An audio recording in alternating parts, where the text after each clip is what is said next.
gray hair savant himself. Few up front, not too many in the back. My first YouTube video. I'm excited. I just want to thank everybody who gives this a look, anybody who checks it out.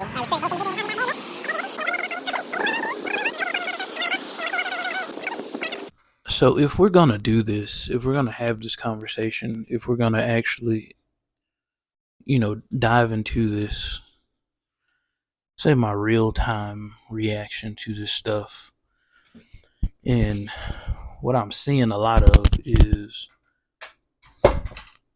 people missing the point of the overall tracks. People not even, it's almost like, how just negativity will breed off of other negativity, and seeing people debate on whether, Kendrick Lamar's wife can say the N-word, or, and if she can, then why can't Drake? And even seeing people go as far to be like, well, J. Cole shouldn't be able to say it either. And it's like, that is something I'm used to seeing a certain group of people say. I'm a personal believer that we should gatekeep hip-hop for multiple reasons, because these mosh pits at these shows and things that just aren't important to the overall craft, and being a fan of it is super weird. I just feel as though the overall number one detail that people should be paying attention to is that this is a disagreement between men, two people who come from very different backgrounds, and the reason the song Like That is important to that conversation is because the song begs the question. It creates the conversation.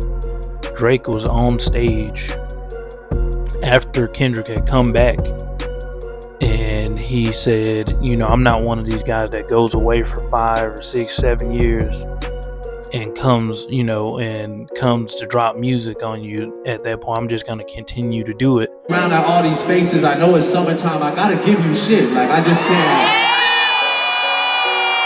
I don't know about these guys that go away 3, 4, 5 years, want to chill out, all that shit. That's not me. So, with that being said, I got an album coming out real soon. And then shortly after For All the Dogs, he became a hypocrite because he said, nah, I think I'm going to take a break. I got some other things I need to do for some other people that I made promises to, but I probably won't make music for a little bit. I'm going to be real with you. I need to focus on my health first and foremost, and I'll talk about that soon enough. Nothing crazy, but just like, I want people to be healthy in life, and I've been having the craziest problems for years. Take a break from dropping music, but you said that you were just going to keep going and that you'd never be the guy to take a break. Kendrick took a break for his own personal, issues, his own things going on, and that immediately let me know that they had a problem, because why would you speak on somebody like that unless there was some sort of issue going on between you two? It was strange. It was very telling in that moment. So first person shooter comes out, and we're the Super Bowl being two different people. What's the dirt touched on that? I don't have to touch on that.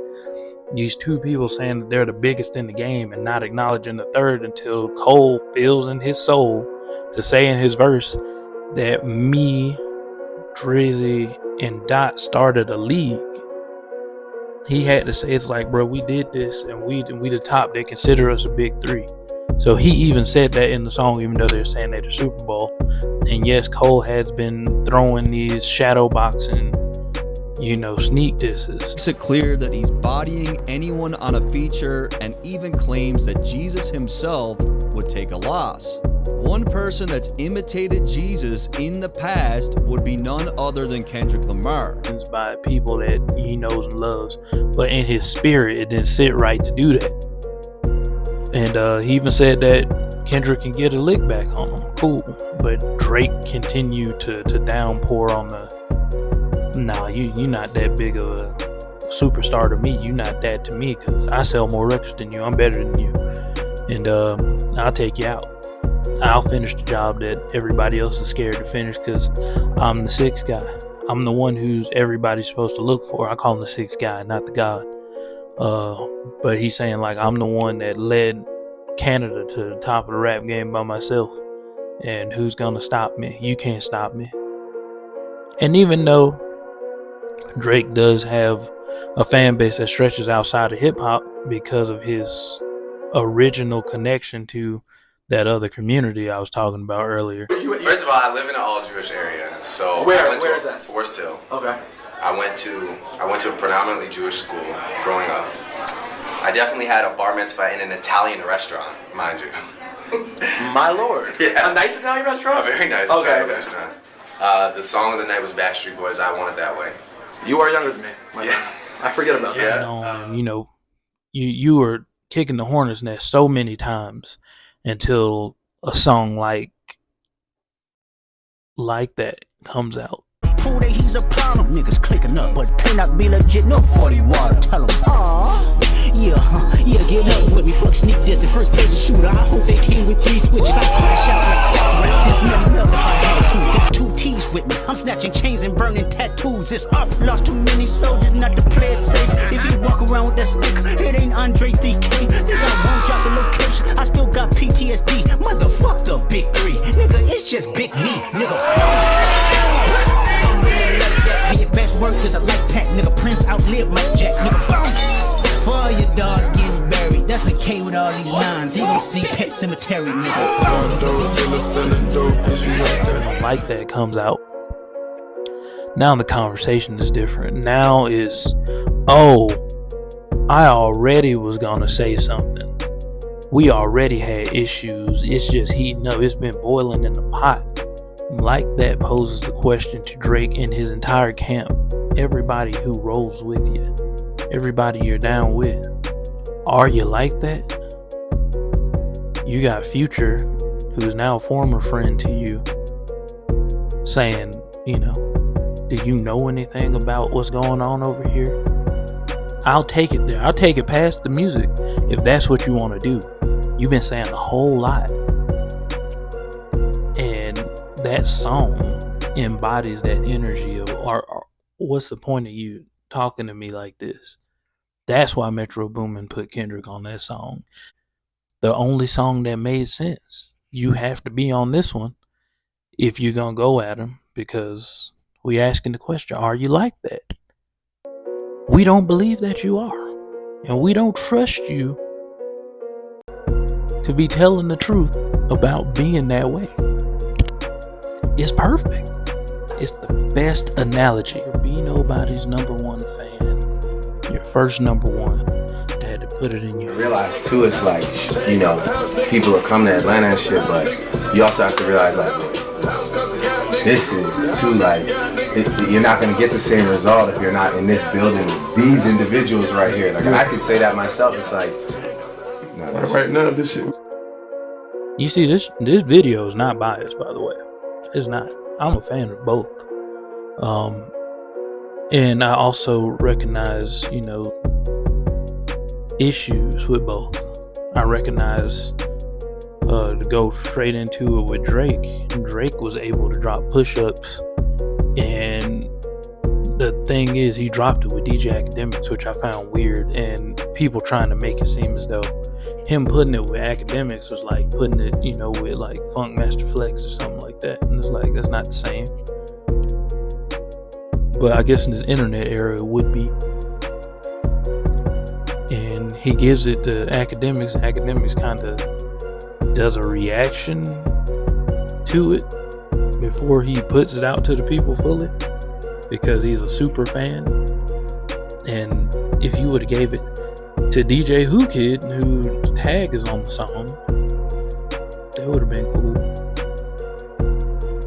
But I mean, giving it to Academics, I guess it'll get more like younger eyes on it, because the trolls of the internet and the people who take this thing as like a joke, this thing we love so much, this hip-hop genre, the ones who just look at it for only entertainment purposes and find no spiritual gain from it, or find no songs that actually resonate with them, they're going to go to DJ Academics, and it's going to start up a discourse, and that discourse became, Drake is dropped, so now where's Kendrick? We need Kendrick immediately. Like, Kendrick, drop your music right now.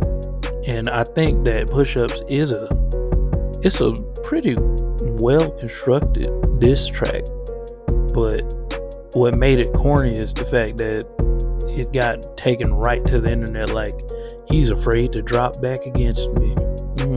Would you look at that? It's been 2 whole days and nothing from Kendrick Lamar, not a tweet, not an Instagram post. I would have posted on Instagram. That's where Drake's Achilles heel is. He needs that public validation. He needs people to go, yes, that was good. Instead of just putting it out there and just letting it sit and going to drink those can of that orange, you know. Instead of getting them Hondalini. Bust a can of that orange. The can is orange, that's why I say that. Bust a can of that Honda. He had people thinking it was AI because he didn't claim it immediately. He just put it out through academics and in the song.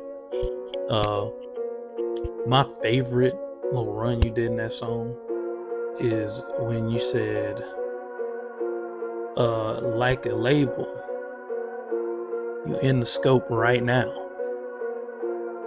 and you're gonna feel the aftermath of what I write down. That was lyricism. That right there was like, that's the meat of the meal right there. But that was, you know, the meat and potatoes is what I was trying to think to say in those coming weeks. Because like that did heat up that beef, regardless of what he said on the song. He wanted somebody to say something back to him. He's like, what is the point of you talking to me like that? How dare you talk to me like that? I sell more records than you, and I'm a bigger household name than you. And even with that, I go, I don't know about that. Because the same way everybody know Drake, everybody know Kendrick Lamar. And Kendrick Lamar don't even make the same kind of records. I think this is deeper than just these two having a spat over, you know, not liking each other for some period. I think it's deeper than some sneak disses. I think